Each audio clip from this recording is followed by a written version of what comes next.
Hi everyone, my name is William Lima. This is video number 7 of our Urban Footprint tutorial. And in this video, we will scratch how to create scenarios in Urban Footprint. And this is really the strength of the software, right? So far we just developed some contextual analysis, like for example, when we showed the transit stops, the bicycle and pedestrian infrastructure, the parks and the wetlands, we were just, showing the current situation of our area and its context.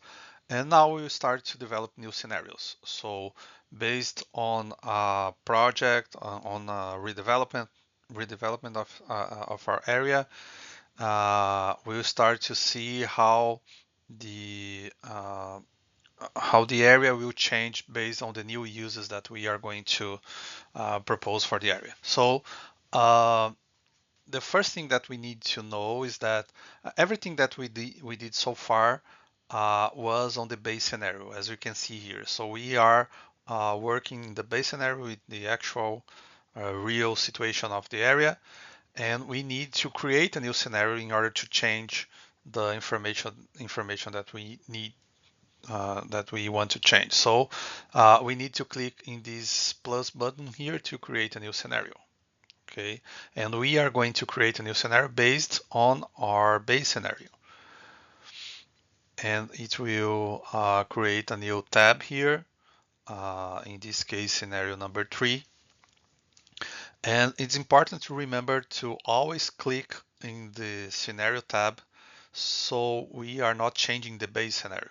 Okay, we never change the base scenario because we want to compare the new scenarios with the base scenario. So we need to keep the base scenario as it is, and we will apply the changes to the new scenarios that we are creating. So this is our area. Now we are in the scenario number 3, and we will click in the build button here. And here we will start to see how the area is in terms of population, of dwelling units, of employment. So here we are considering all the parcels that are in our project area. So let's say that so for example, so this area, it has 2,477 people, uh, 911 dwelling units, and 1,309 jobs. And we can see what are the types of dwelling units that we have, the types of employment that we have in our area, the types of the area of the buildings that we have in our project area. So let's say that in this project we won't change anything in this residential area, but let's say that this big parcel here, this big yellow parcel, that's a residential area, will turn into a mixed use area. So the first thing that we need to know is to select this area. So we can use the point selection button here. And if we click in this parcel, now it shows us only the information about this parcel. So we have one parcel selected of 1,000 and something. This parcel has a population of 11 people. It has 5 dwelling units. It has no employment because it's a residential area, right? We could use different types of selection here. We can create a box selection, and let's say that we can select more than one parcel, and it will show the summary for all the parcels that we select. So now we have 3 parcels selected with a multiple land use and these data about population, dwelling units, and employment. We can also use the shift button to select different parcels here. So let's say that we want this parcel, and we use the shift button to select also this parcel, and now these 2 parcels are selected, and we can see the summary for both here. But in this case, we are going to clear selection and select only the residential parcel here. Okay. And now we are going to apply a different type for the land use in this area. So this area is not a building, right? It's a big area, so we are going to use the place types here. So we click on place types, and now we have a lot of different types that UrbanFootPrint already has defined, and we can select any one of these new types to apply to this area. So let's say that instead of residential area, we want this area to be a city mixed use. The city mixed use has 48 dwelling units per acre and 93 and something employments per acre. If you click in this arrow here, you can see more details about this type. So what's the proportion between residential and employment? How many? How are the types of residential that we have? In this case, we have 3% of townhomes and 97% of multifamily. And we'll see later how we can change this information. But for now, let's use the type that is already defined by the UrbanFootPrint. So we select the city mixed use, and it shows us in the summary how it's going to change. So from a population of 11, now we have 8,806 people. Instead of 5 dwelling units, now we have 5,226. And the zero employment goes to 10,163 jobs. So now we can see, by the change of land use in this parcel, what's the scenario. We need to click after we define, okay, this is the scenario that we want to use. We could change. We could use, instead of use the city mixed use, let's say we go to the let's say that's too much density, so let's use the town mixed use. It's not so dense, and we have different values here. And once we click in the paint one feature, now all this information is going to be updated for this parcel here. As you can see, the color changed. Now it's not more it's not a residential area anymore. It's a town mixed use, so the color changed, and all the values for population, dwelling units, employment also has changed for this area.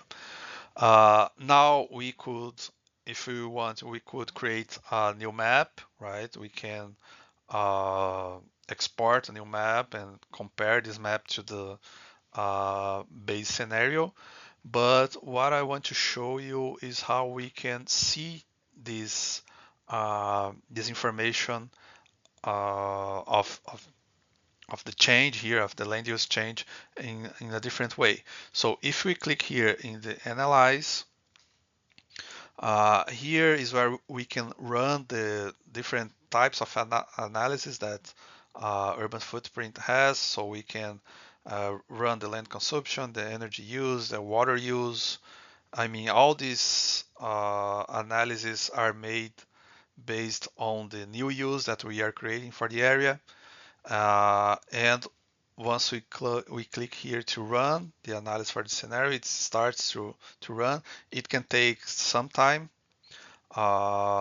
This is a very simple area, so it was fast, but sometimes it takes like hours to run all the scenarios.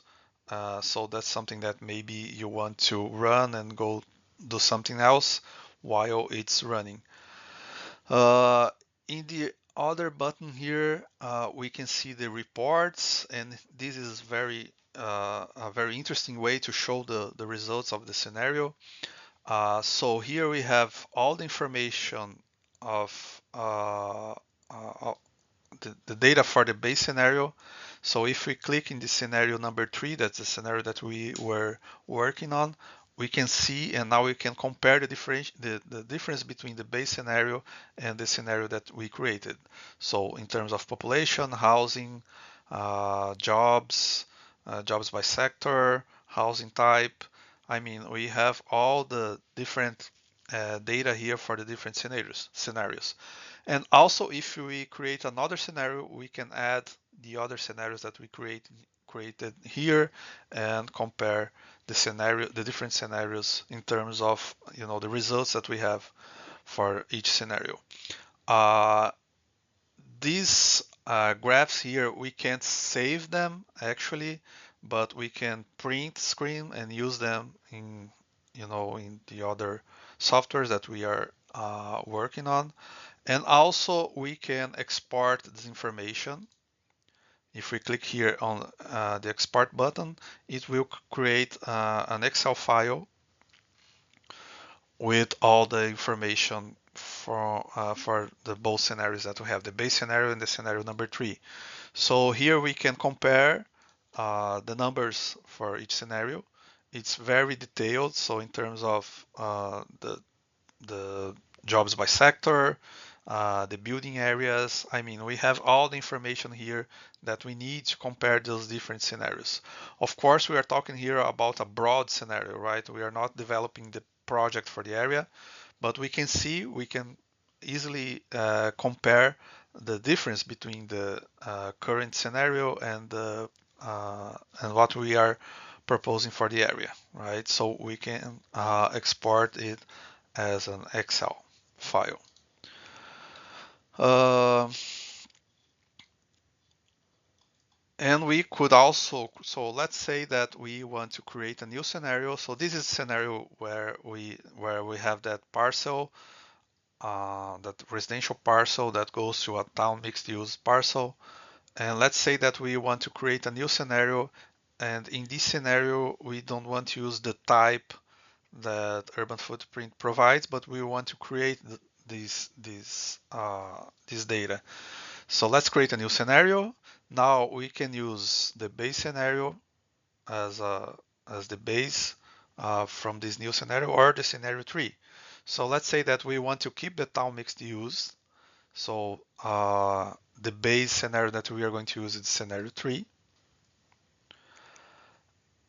And now it created the scenario 4. Remember to always click on the scenario to use it, to change it. And let's say that now we are okay with this mixed use that we created here, but now we want to add a new scenario, a new use for this area. This is agriculture area, and we want to change the land use here. So also we can click on this area. Let's go to the build button here, and let's click in this polygon here. Sometimes it takes some time to select. Now we have this feature selected, but now we don't want to apply the town mixed use. We want to apply values to this area. So we can change the residential attributes and the employment attributes. So when we click here in the residential attributes, let's say that we can add multifamily to this area.